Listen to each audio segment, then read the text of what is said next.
황제라고 안 불러주고 오로지 명나라만 황제라고 불러주겠다고 그 고집을 피우던 사람이 전쟁을 하면 이깁니까?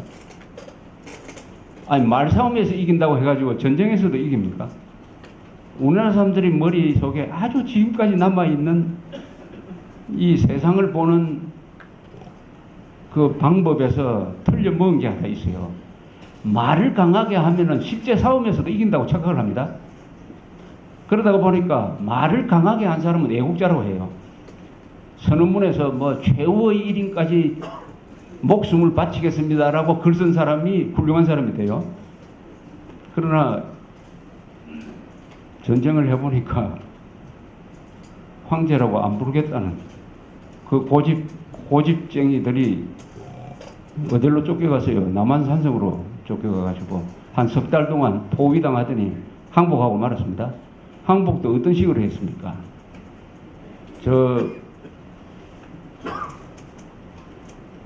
송파구에 석촌호수라고 있어요. 석촌호수 근방이 옛날에 삼전도라고 했어요.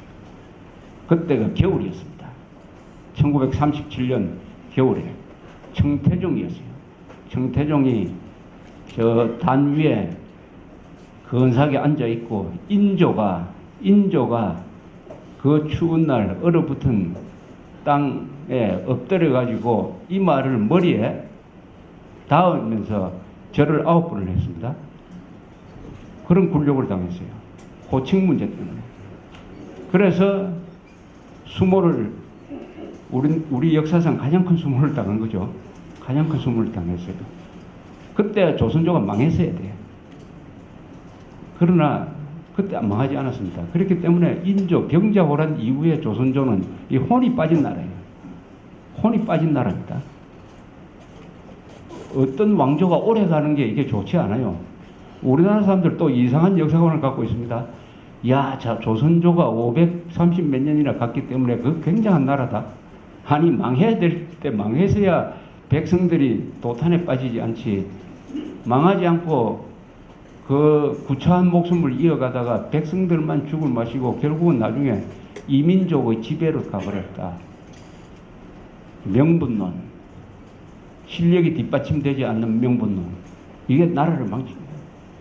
그럼 그때 황제라고 안 불러주겠다고 빡빡 세우던 사람들은 그럼 다 집단 자살했느냐? 그 중에 자살한 사람 한 사람도 없어요. 수십만 명의 우리 백성들이 청나라에 끌려가고 특히 불효자들이 끌려가는 이런 수모를 겪도록 한 그 원인 제공자들은 단 한 사람도 책임지고 자살한 사람이 없어요. 일본 같으면 아마 수백 명이 자살했을 거예요. 한 사람 자살했다는 사람이 있는데 자살하려고 했다는 사람은 있어요. 이 사람은 자살을 하려면 몰래 가서 자살하지. 가족들 모아놓고 자살하려고 하니까 누가 말려서 못하게 했어요. 명분론. 큰소리 치는 것. 큰소리 친 사람은 많아요. 일본에 대해서 큰소리 친 사람은 많아. 그러나 일본에 대해서 이긴 사람은 큰소리 쳤던 사람이 이긴 사람이 없습니다. 누가 일본에 대해서 이기고 있습니까? 이병철, 이건희, 삼성전자가 이기고 있죠. 이승만 같은 사람이, 박정희 같은 사람이 일본을 이기는 바탕을 만든 사람인데 그 사람들은 일본에 대해서 다 부드럽게 이야기한 사람이에요. 이승만 대통령이 좀 다른 경우입니다. 자, 이렇게 돼가지고 독도는 우리 땅입니다.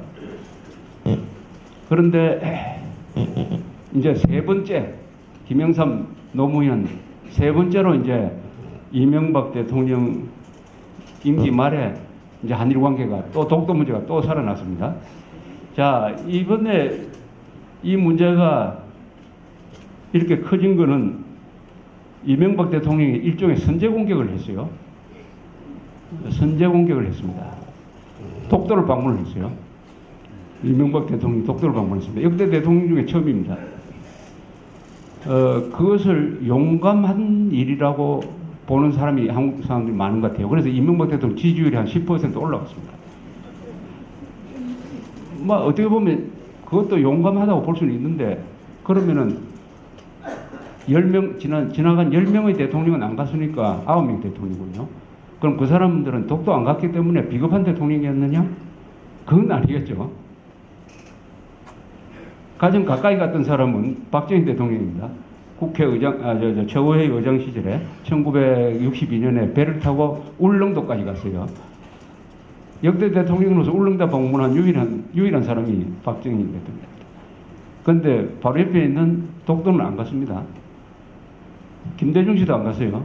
김영삼도 안 가고 노무현도 안 갔습니다. 아마 가고 싶었을 거예요. 가고 싶었을 거예요. 왜냐? 가면은 틀림없이 박수를 받는다는 건 확실하니까. 대통령이 독도 방문을 하면은 우선 큰 뉴스가 되니까. 우선 일본에서 들고 일어날 테니까. 그럼 한국에서 거기에 따라서 또 반일 감정이 생기니까 가장 확실한 것은 대통령이 독도 방문하면 박수 받고 인기 오르는 것은 누가 봐도 바보가 아니라면 확실히 알 수 있었는데 우리나라 지난 9명 대통령은 무슨 계산을 했는지 안 했습니다. 그걸 안 했어요. 이명박 대통령은 갔습니다. 그래서 예상대로 인기도 오르고 박수를 지금 많이 받고 있어요. 그 뒤에 어떤 교사 모임에 나가가지고 준비된 이야기가 아니었어요. 누가 교사가 질문하는 데 대해서 답변하는 형식으로 이렇게 이야기를 했습니다. 한국을 방문하려면은 한국에 와서 독립운동한 사람들을 찾아가서 사죄 하면은 한국을 방문하고 그렇지 않고 뭐 희미하게 할 것 같으면 한국에 오지 마라 뭐 이런 비슷한 이야기를 했어요.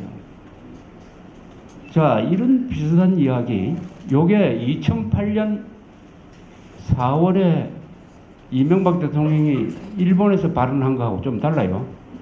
그때는 천황이 한국에 못 올 이유가 없다.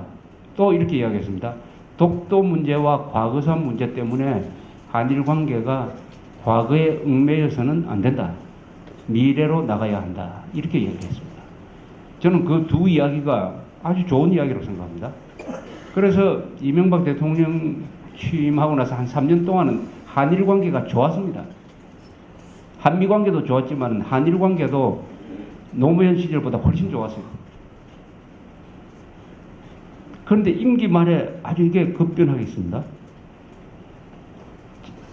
그 다음에 요게 일본 사람들이 상당히 화를 내는 게 됐습니다. 독도 문제는 어떻게 보면 이성적인 문제입니다. 영토 문제니까 이성적인 문제인데 이 천황과 관련된 이야기는 감정적인 문제로 갈 가능성이 많아요. 감정적. 왜냐? 천황은 일본 사람들이 굉장히 존경을 합니다. 그렇다고 뭐 지금 일본 사람들이 지금 천황을 신처럼 여기지는 않아요. 신처럼 여기는 사람은 없습니다. 그러나 굉장히 존경을 하죠. 왕이 있는 나라는 다 국민들이 그 왕을 존경합니다. 영국도 그렇고 스페인도 그렇고 해가지고 왕에 대한 인기도 조사를 하면은 항상 70% 80% 돼요. 일본은 그 천황가가 뭐 2000년 동안 쭉 이어져 왔다고 하니까 일본 국민들 마음속에 천황이 차지하는 자리가 아주 커요. 그래서 국가, 천황이 꼴 국가다. 이런 생각이 있습니다. 천황제가 바로 국가다. 이렇게 돼 있어요. 2차 세계대전 때 이 천황이라는 존재를 어떻게 할 거냐 연합국에서 고민을 했어요.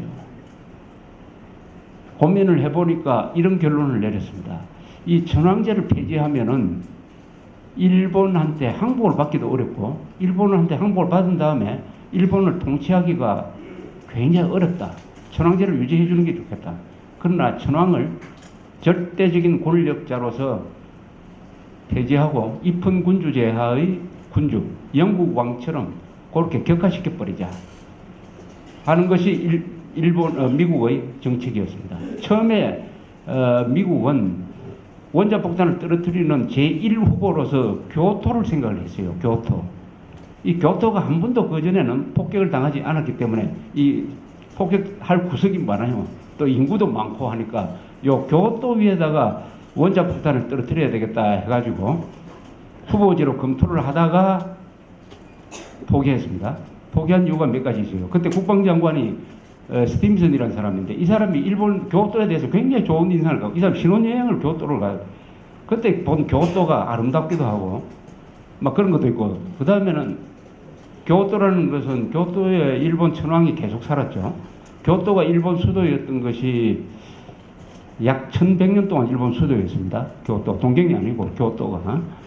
그러니까 약 795년 무렵부터 교토가 수도가 되고 나서 1868년에 명치유신이 일어나고 나면서 수도가 절로 갔죠. 동경으로 갔습니다. 그전엔 천황이 교토에 살았습니다. 교토에. 그러니까 이거 천황이 살던데 일본의 중심의 중심지 교토에 먼저 폭탄 떨어뜨리면은 일본 사람들이 결사저항을 할 것이다. 그래서 우리가 상륙전을 한다고 해도 100만 명은 죽어야 된다.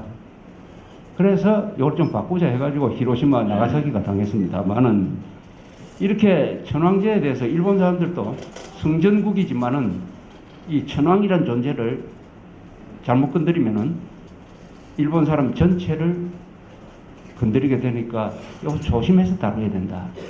그래서 천황 전쟁을 끝내면서 천황을 전범으로 재판하지 않고 천황제를 유지하면서 그 대신 일본을 민주화시키는 방향으로 이 메가드가 일본의 민주화 전략을 쓰는 것입니다. 일본을 민주화시킨 제1공로자는 메가드입니다. 메가드라는 사람은 위대한 전략가이기도 하지만 그보다는 오히려 위대한 정치가에 속하는 분인데 오늘날 그렇게 해서 이런 일본을 만들었습니다. 그러나